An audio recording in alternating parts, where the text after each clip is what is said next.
Hey guys, I'm here with the busiest man in comics. Are you much. official? Mr. Mark Waid, to talk about a couple things you're working on, because there's no time. There's no time to talk about everything. talk about things. Exactly, no. So Daredevil, Yeah. Oh man, what a ball I'm having on this book. it comes through in every issue, I think. It's got so when you work with Chris Somney, you know, he does all the heavy lifting. The storytelling is great, the art's amazing, the coloring on this book is great by Javier. It's all good stuff. Yeah. And I'm having a ball because we've been teasing out the mystery since issue 1 of who is really behind all these weird attacks on Matt Murdock, who is pulling the strings. And next issue we finally reveal. And I think there's going to be some surprise people, but I think there's also going to be a lot of people who look back at the last few issues and go, "Oh man, it was right in front of me the whole time." That's exciting.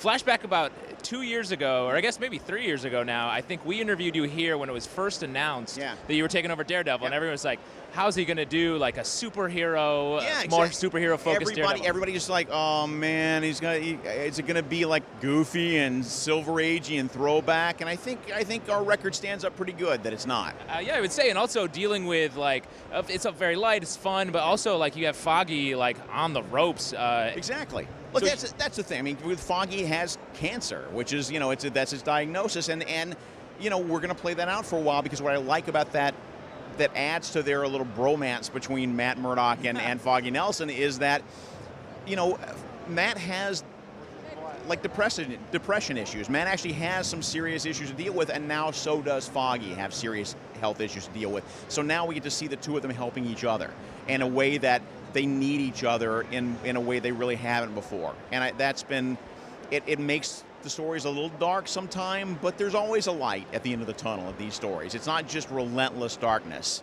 but you do have to put your characters through some dark stuff every once in a while. Yeah, and you've been able to fold in a lot of the sort of the darker stuff from the previous to your run, in a way that doesn't seem like paying service to it out of obligation, but like, no, it has value in your story. I think the way you get people and fans to accept a tonal shift in the book like we made is you walk right up to it and you say, no, that stuff still existed. All that stuff happened to Matt Murdock, all the darkness and all the but what makes him, I think, interesting as a character in my mind is you make choices. Everybody makes choices every day about the way they want to live and the life they want to have. And to me, one of the more heroic choices you can make is, if something is not working in your life, change the conversation, make it about something different. And Matt, it's not so much that Matt Murdock is really the man without fear, it's that he's a man who chooses to be without fear. Right. And I think that is his defining characteristic at this point. So you've set up his big supervillain. Yeah. What's the next sort of iconic move? We got a bunch of things planned, not the least of which is looking around in the Marvel Universe for characters he doesn't normally hobnob with, so we thought Silver Surfer. Silver Surfer's a good bet. Amazing. All his best friends are blind.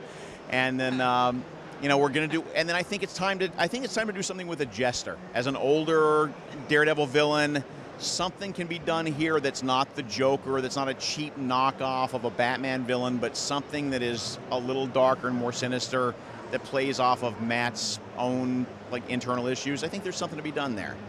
Awesome. Let's talk about Thrillbent. Sure. It's written right across your chest. Or if you like, just Thrillbent. Yeah. So, but okay, good. Thank you. Yeah. Thrillbent. Yeah.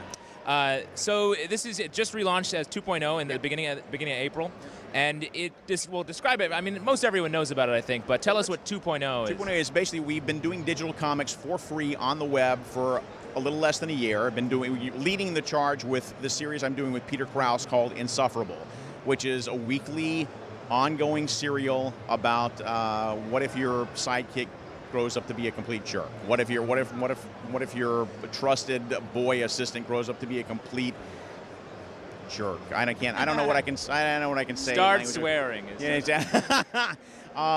But since then, we've been adding features and adding series onto it. So now, Thrillbent.com is where you come for free comics. Every day of the week, we've got something new up. And we've got series like Arcanum, which is written by John Rogers, who co-created the TV show Leverage, and is a story about it's sort of Jason Bourne by way of magic rather than way of science and espionage. There's a real dark spy tension to it, but it's in a world where magic is happening instead of science. We have on Fridays, we have The Damnation of Charlie Wormwood, which is a series that is a sort of a prison story about a professor who teaches in prison, teaches college courses in prison, and realizes that there's ways to game the system from the inside as an outsider that might work to his advantage. We've got a series that we just launched called The Eighth Seal by James Tynan IV, who writes Talon. He writes Red Hood and the Outsiders, and it's drawn by Jeremy Rock, and that's our horror series. And then the big thing we announced at this weekend at the show is we're also going to be doing kids stuff.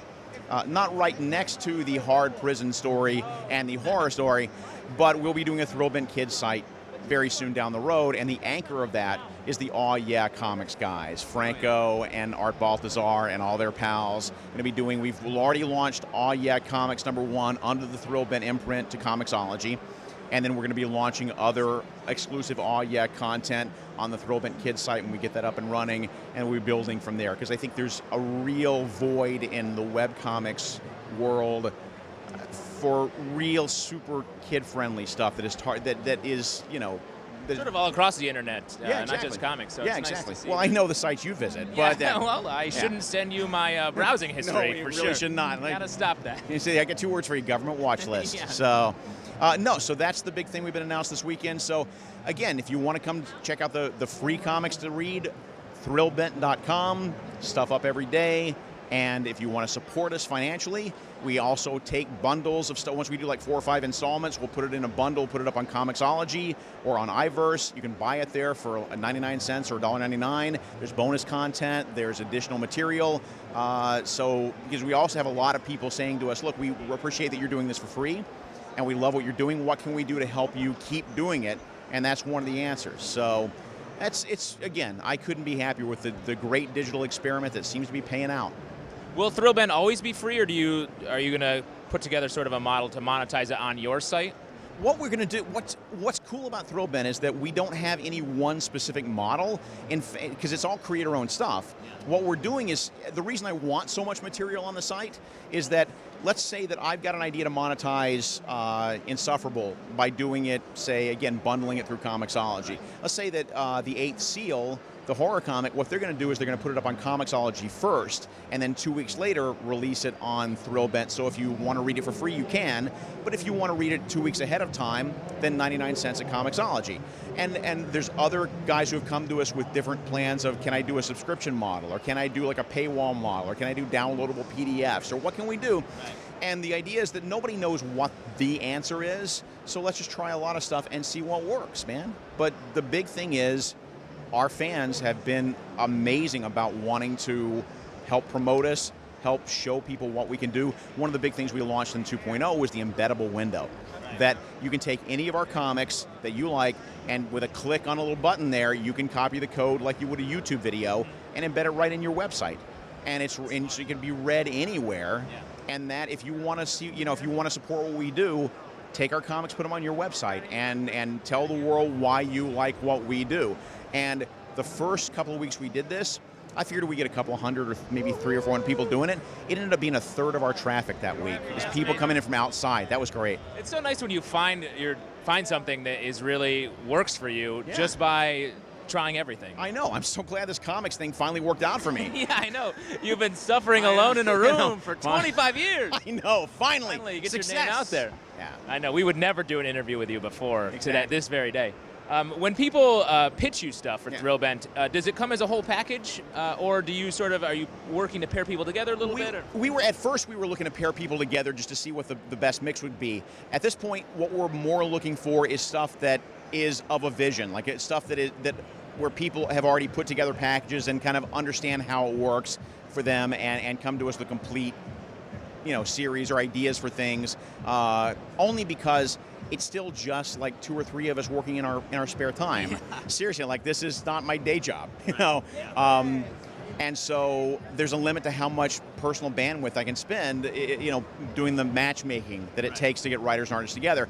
Once we get closer to the end of the year, we hope to get more of that up and running. We'll have the message boards back up and running, and that will be a good place for artists and writers to find each other. But for right now, that's, our plate's pretty full for the next couple of months, maybe through San Diego, in terms of material that we've got up on the site.